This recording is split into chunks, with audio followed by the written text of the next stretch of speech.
வணக்கம், நான் லாவண்யா குஸ்லி ஃபேமிலிக்கு அனைவரையும் வரவேற்கிறேன். நேற்று வீடியோவில் நம்ம இந்த சிஜேபி பார்ட்டியை பற்றி பேசியிருந்தோம்.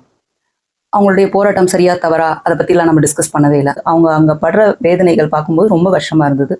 அதை தான் நம்ம இங்கே ஷேர் பண்ணியிருந்தோம். அந்த போராட்டத்தில் பார்த்தீங்கன்னா ராகுல் காந்தி அவர்கள் குண்டுகட்டாக தூக்கி கைது செய்யப்பட்டு திரும்பவும் விடுவிக்கப்பட்ட திரும்பவும் போராட்ட களத்தில் இணைஞ்சிட்டாரு.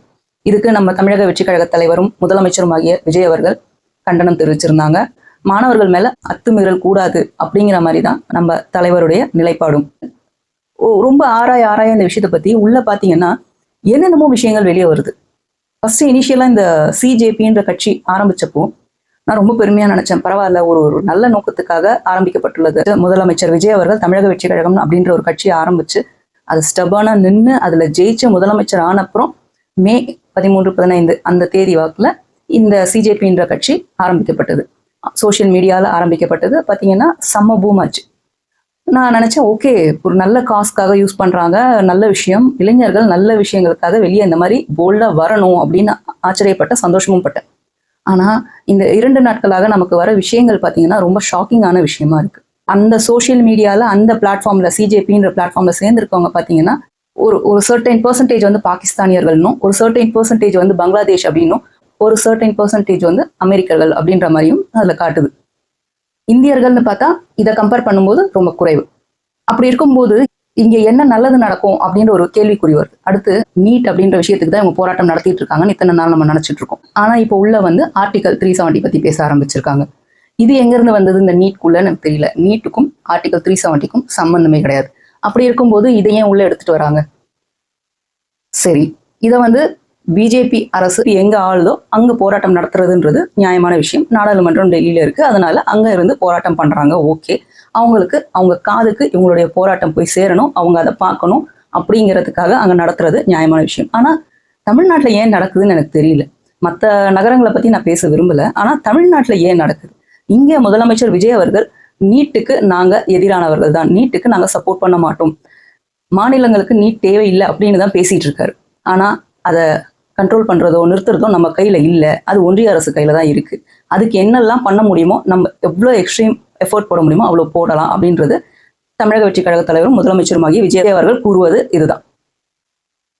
ஆனா இப்போ தமிழ்நாட்டுல அங்கங்க இந்த போராட்டங்கள் தலை தூக்க ஆரம்பிச்சிருக்கு. என்ன சொல்லி தமிழ்நாட்டுல நீங்க போராட்டம் பண்ணுவீங்கன்னு எனக்கு புரியல. இங்க இருக்கும் ஆளும் கட்சி நாங்க நீட்டுக்கு சப்போர்ட் பண்ணுவோம்னு சொல்லியிருந்தா நீங்க இந்த போராட்டத்தை முன்னெடுத்து நீங்க இதை வந்து தடுத்து நிறுத்துங்க அப்படின்னு சொல்லலாம். ஆனா இங்க இருக்கிற முதலமைச்சர் அவங்களுக்கு சப்போர்ட்டிவா தான் ஆன்சர் கொடுத்துருக்காரு. அப்படி இருக்கும்போது எதுக்கு போராடுறாங்க? அதுவும் ரோட்ல படுத்துக்கிட்டு உருண்டுகிட்டுன்னு போராடுறதுன்னு தவறான விஷயம் அப்படிங்கிறது எந்த அரசா இருந்தாலும் அதை சொல்லத்தான் செய்வாங்க. ஏன்னா பொதுமக்களுக்கு இடையூறு இல்லாம நீங்க போராட்டம் நடத்துங்க, உங்களுக்கு ஒரு ஏரியாவை நாங்களே ஒதுக்கி தரோம், உங்களை போராடக்கூடாதுன்னு சொல்லல. போராடுவது ஒவ்வொரு மனிதனின் உரிமையும் கூட. அப்படி இருக்கும்போது அவங்க ஒரு ஏரியா சொல்றாங்க, இந்த ஏரியால இந்த இடத்துல நீங்க போராட்டம் பண்ணிக்கோங்க அப்படின்னு சொல்றாங்க. அதுலயும் அந்த நோக்கத்துல அவங்க வந்த மாதிரி தெரியல. இதுக்குள்ள நிறைய கட்சிகள் சேர்ந்துருக்குன்றது டேஞ்சரான விஷயம். ஏன்னா எப்போ ஒரு இயக்கம் வந்து ஒரு இயக்கமா மட்டும் இயங்கி யாரையுமே உள்ள சேர்க்காம அவங்க மட்டும் தனியா போராடுறது, ஒரே காரணத்துக்காக கடைசி வரைக்கும் நேர்மையா நியாயமா போராடும் போது அதுக்கு கிடைக்கிற விலையே வேறு. ஆனா இந்த இயக்கத்துக்குள்ள அரசியல் கட்சிகள் சேரும்போது அது அரசியல் மயமாக்கப்பட்டுரும். அப்படிப்பட்ட ஒரு விஷயம் தான் இப்ப நடந்துகிட்டு இருக்கு. இப்ப பாத்தீங்கன்னா தமிழ்நாட்டுல நடக்கிற அந்த போராட்டத்துல திமுக மாணவர் அணி சேர்ந்திருக்காங்க. அவங்களும் போராட போறாங்களாமா. போன 5 வருட காலங்கள்ல ஏன் இந்த திமுக மாணவர் அணி போராடலன்னு எனக்கு தெரியல. நீட்டை ஒழிக்கிறேன்னு சொன்னீங்களே, இன்னும் ஒழிக்கவே இல்லையே. 5 ஆண்டு காலம் முடியுது, இல்ல 3 ஆண்டு காலம் முடியுதுன்னு ஒரு வருடம் கூட வெளியே வந்து வாய்ஸ் அவுட் பண்ணவே இல்லை. இன்னைக்கு எங்க இருந்துதான் இவங்க முளைச்சு வந்தாங்கன்னு தெரியல.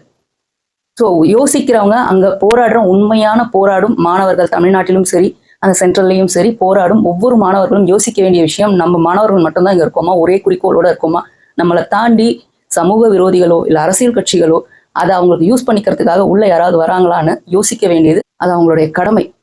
தயவு செய்து அதுக்குள்ள போய் வேற மாதிரி ஆயிட்டு உங்களுடைய குறிக்கோளை டைல்யூட் ஆயிடும். இந்த மாதிரி இடர்பாடுகள்னால நீங்க ஆரம்பிச்ச விஷயமே ஒண்ணுமே இல்லாம ஆகிடும். ஒரே குறிக்கோளோட இருந்து கரெக்டா எய்ம் பண்ணி அடிச்சதுக்கு ஒரே பெரிய எக்ஸாம்பிள், மிகப்பெரிய எக்ஸாம்பிள் தமிழக வெற்றி கழகம். அதனாலதான் முதலமைச்சர் விஜய் அவர்கள் தன்னுடைய நடிப்பை தூக்கி ஓரம் வச்சுட்டாரு. அரசியல் களத்துக்குள்ள வந்தாரு. அரசியல் களத்துக்குள்ள வந்த அப்புறம் நடிப்புன்றதை தொடக்கூடாதுன்னு நினைச்சாரு. இதுல முழு மூச்சா இறங்கணும்னு நினைச்சாரு. இறங்கினாரு, முதலமைச்சரா உட்கார்ந்தாரு. இது அவருடைய எஃபர்ட், அவருடைய எய்ம், கோல் எல்லாமே ஒரே நேர்கோட்டில் இருந்தது. நான் நேற்றும் சொன்னேன், மாணவர்களுக்கும் இளைஞர்களுக்கும் முதலமைச்சர் விஜய் அவர்கள் எப்பவுமே துணையா இருப்பாரு. அது நியாயமான நேர்மையான கோரிக்கையா இருந்தா. இதை புரிஞ்சிக்க தெரியாத சில பேர் தான் தேவையில்லாம வந்து வாய்ஸ் அவுட் பண்ணிக்கிட்டு பிரச்சனை பண்ணிக்கிட்டு ஏதோ ஒரு நாள் 2 நாள் லைம் லைட்ல இருந்துட்டு போயிடலாம்னு நினைக்கிறவங்களா இருக்கலாம். அவ்வளவுதான். இது இந்த 2 நாள் பேச்சு வார்த்தையா இருக்கும், அப்புறம் மறைஞ்சிடும். ரொம்ப நல்ல எக்ஸாம்பிள் இன்னொன்னு சொல்லணும் அப்படின்னா, துப்புரவு பணியாளர்கள் போன ஆட்சி காலத்துல அந்த தலைமைச் செயலகம் முன்னாடி அந்த பிளாட்ஃபார்ம்ல உட்காந்து அவ்வளவு நியாயமா அறப்போர் பண்ணாங்க. ஒரு பிரச்சனை இல்லாம அந்த மழையிலையும் அவங்க ஷீட் மாதிரி போட்டுக்கிட்டு அதுக்கு கீழே உட்காந்துக்கிட்டு அந்த மழையில நனைஞ்சுக்கிட்டு அவங்க பண்ண போராட்டம். அந்த மாதிரி நியாயமா போராட கத்துக்கணும் இந்த மாணவர்கள். தயவுசெய்து உங்களை சுத்தி இருக்கிறவங்களை கவனிங்க. ஒண்ணுமே பண்ண முடியாது. அப்புறம் பிரச்சனைனா இதுக்கு மிகப்பெரிய எடுத்துக்காட்டு நம்ம ஜல்லிக்கட்டு போராட்டம். ரொம்ப நியாயமா நடந்தது, ரொம்ப சூப்பரா போச்சு. நம்ம முதலமைச்சராகிய விஜய் அவர்கள் கூட அந்த டைம் அந்த ஜல்லிக்கட்டு போராட்டத்துக்கு சப்போர்ட் பண்ணாரு. அதுக்குள்ள வந்து எல்லாருமே வந்து வெறும் பொதுமக்கள், இளைஞர்கள் இவங்க மட்டும்தான். இதுக்குள்ள யாரும் அரசியல் கட்சிகள் வரக்கூடாதுன்றது ரொம்ப மும்முரமா இருந்தாங்க. யாரையுமே உள்ள வராம கூட பாத்துக்கிட்டாங்க. அப்படிப்பட்ட ஒரு ஒரு ஒரு ட்ரெமெண்டஸான போராட்டம்னு சொல்லலாம். உலகத்துக்கு ஒரு நல்ல மிகப்பெரிய எடுத்துக்காட்டு. ஒரு சூப்பரான போராட்டம். இது மாதிரி தான் பண்ணணும் போராட்டம்னா. இதுதான் போராட்டம், இதுதான் நியாயமான போராட்டம், இதுதான் வெற்றிக்கான போராட்டம் அப்படின்னு சொல்லக்கூடிய அளவுக்கு நடந்தது அந்த ஜல்லிக்கட்டு போராட்டம் கடைசி நாள் வரை. அந்த கடைசி நாள் நடந்தது அது வேற விஷயம். அது அரசு தலையிட்டு என்னென்னமோ பண்ணிட்டாங்க. ஆனா அது வரைக்கும் மக்கள், நம்ம தமிழ்நாட்டு மக்கள், இளைஞர்கள் எல்லாரும் நிஜமாவே நான் ஒரு கூஸ் பம்ஸா இருந்தது அந்த நாள் எல்லாம். ஐயோ, அடுத்து மக்களுக்குள்ள மக்களா அவங்களுடைய உணர்வுகளை நம்ம உணர்வுகள் அவங்க உணர்வுகள் எல்லாம் ஒரே விஷயத்துக்காக போராடும் போது ஒரு உண்மைத்தன்மை இருக்கு பாத்தீங்களா? அந்த விஷயத்துல நான் தமிழ்நாட்டுல இருக்கிறதுக்கு ரொம்ப ரொம்ப பெருமைப்படுறேன். அந்த மாதிரியான போராட்டங்கள்ன்றது நியாயமா நேர்மையா பண்ணா என்னைக்குமே பலன் இருக்கும்.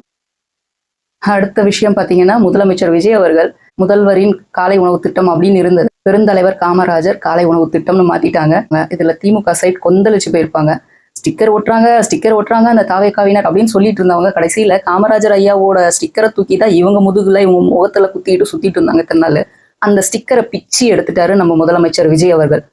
அந்த சத்துணவு திட்டம்னு ஆரம்பிச்சதே காமராஜர் ஐயா தாயா, நீங்க பண்ணல, நீங்க தான் ஸ்டிக்கர் ஒட்டிட்டு தீரீங்க, அதனால இந்த ஸ்டிக்கர் தேவைப்படாது, ஏதோ இதை யார் ஆரம்பிச்சு வச்சாங்களோ அவங்களுக்கு நற்பெயர் போய் சேரட்டும் அப்படின்றதுக்காக அழகா பெருந்தலைவர் காமராஜர் காலை உணவு திட்டம்னு வச்சுட்டாங்க. இதுக்கு என்ன முட்டு கொடுத்துட்டு வருவாங்கன்னு தெரியல, வரட்டும் பார்த்துப்போம். ஆனா எனக்கு நிஜமாவே பார்த்தது ரொம்ப சந்தோஷமா இருந்துச்சு. தலைவர் அவர்களுக்கு இதுவரைக்கும் காமராஜர் ஐயாவுக்கு கொடுக்காத பெருமையை, மற்ற கட்சிகள் கொடுக்காத ஒரு பெருமையை நம்ம முதலமைச்சர் விஜய் அவர்கள் கொடுத்துருக்காரு.